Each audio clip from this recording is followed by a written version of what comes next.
안녕하세요. 미국 주식 성공 투자로 여행을 원 없이 다니고 싶어하는 욕망덩어리 미국 주식 인간지표입니다. 드디어 한국 시간으로 내일 수요일 아침에는 구글과 AMD라는 중요한 기업들의 실적이 발표됩니다. 사실 수요일 아침만 중요한 게 아니라 목요일 아침, 금요일 모두 다 중요할 만큼 이번 주는 홀짝 베팅하는 분들의 날이라고도 할 수가 있겠습니다. AMD 일봉 차트를 보기에 앞서서 사실 실적 발표는 매우 변수가 많습니다.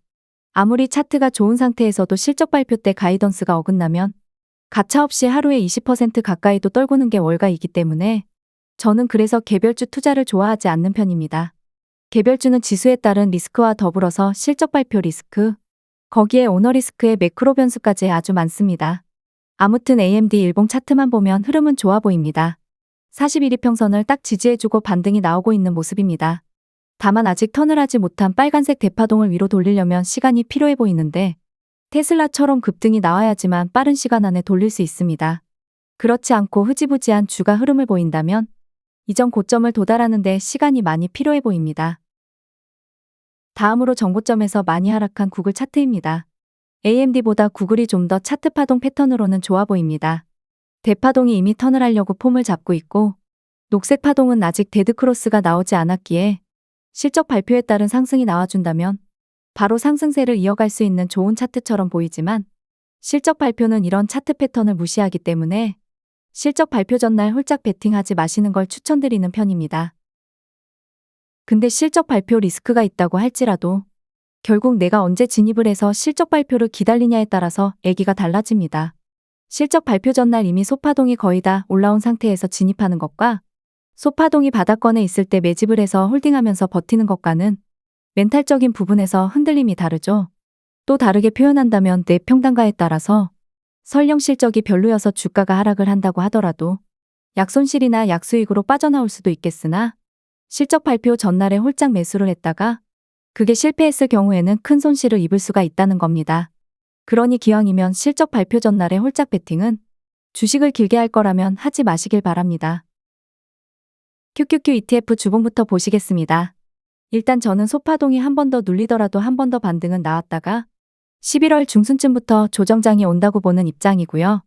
저 또한 다른 분 유튜브도 보긴 하는데 산타랠리를 보는 분들도 상당히 많더라고요. 물론 제가 틀리고 그분이 맞을 수도 있습니다.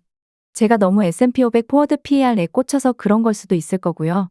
근데 어찌되었건 주식은 생물이기 때문에 제가 11월 중순부터 조정장이 온다고 할지라도 가장 중요한 건 주봉에서는 소파동이 현재 눌리고 있는 게 이게 눌렸다가 상승을 한 이후에가 가장 중요합니다.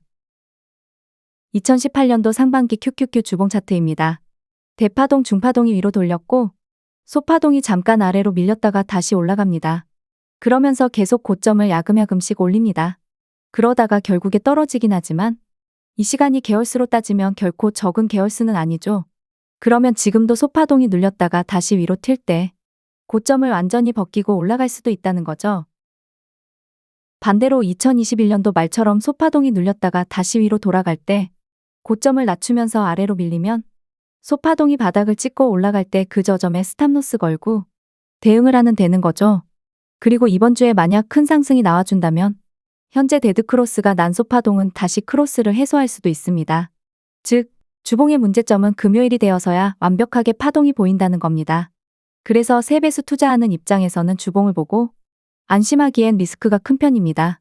TQQQ 상품 같은 경우는 그나마 리스크가 적지만 SOXL 같은 경우에는 주봉 보고 안심하고 있다가 금요일에 장대음봉이 나와버리면 갑자기 소파동 변화가 생길 테니깐요. 이걸 일봉으로 보면 최근에 눌림 매수 자리가 나왔습니다. 소파동, 중파동이 내려오면서 대략 20일 이평선을 살짝 이탈을 했죠. 전적이 아랫골이 달고 올릴 때 물량 털려서 장후 일명 애프터장에서 다시 매수를 했습니다. 그럼 결국 현재는 최근 저점을 깨기 전까지는 롱 비중은 홀딩해야죠.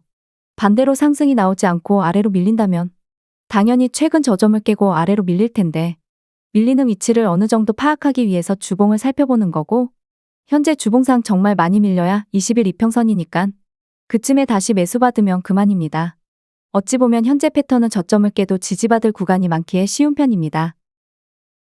다만 제가 고민하는 부분은 주봉 일봉만 보고 내가 세배수 투자하기엔 리스크가 크다. 그래서 좀 더 타이트하게 확장시간 4시간 차트 혹은 정규장 2시간 차트를 기준으로 잡고서 한 달 안에 2에서 3번 매도하는 방법이 없을까였습니다. 일단 기본적인 추세는 확장시간 4시간 차트 기준으로 보았을 때 121이평선을 완벽하게 깨면 추세가 망가집니다. 그러면 121이평선 위의 상승 추세 안에서 눌림 매수가 몇 번이나 발생을 하는지도 중요하고 그 눌림 매수 자리가 실패했을 때는 어떻게 할지도 중요해집니다. 여기서 요즘에 유튜브에 엘리어트 파동 카운팅 하는 분들이 엄청 많던데 제가 카운팅을 할 줄 모르기도 하고 그리 좋아하는 편도 아닙니다.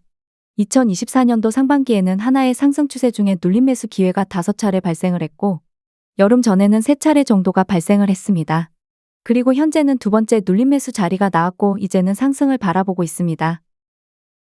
물론 수익률이 가장 좋은 매수 자리는 역추세일 때 매수받는 거지만 현재는 아직 역추세가 아니기 때문에 일단 이건 논외로 하고 제가 눌림 매수로 기준을 삼아둔 건 이전 영상에서도 많이 말씀드렸기에 다들 아실 거라고 봅니다. 이걸 꼭 이평선으로 정형화시켜서 가격을 딱 정할 순 없습니다. 그렇기 때문에 저는 되도록이면 장마감 이후나 종가 매수를 걸고 자는 편입니다. 내가 어디까지 떨어질지 공부하고 계산을 하다 보면 내가 생각한 범위보다 주가 하락이 더 심해지면 지금까지 내가 공부한 게 헛수고구나 라는 멘붕이 오기 때문에 고점과 저점을 완벽하게 맞출 생각보다는 이런 상황에서는 어떻게 분할 매수 비율을 써서 대응을 해야 실패를 하더라도 최소한의 손실로 나올 수가 있을 것이고 혹은 성공을 한다면 내가 이런 비중을 투입해서 최소한 몇 프로의 수익을 챙길 수 있을까라는 계획을 미리 짜두는 거죠. 다만 제가 기준을 만든 이 눌림 매수 자리도 상승 추세가 강할 때는 한 달에 한 차례 정도밖에 나오지가 않습니다. 그걸 기다리는 게 물론 가장 좋고 그 기다림이 지루하고 힘들기 때문에 분산 투자를 고려하게 되죠. 만약에 내가 TQQQ 종목의 눌림 매수 자리를 기다리고 있는데 상승 추세가 너무 강해서 언제 눌림이 완벽하게 올지 모르기 때문입니다.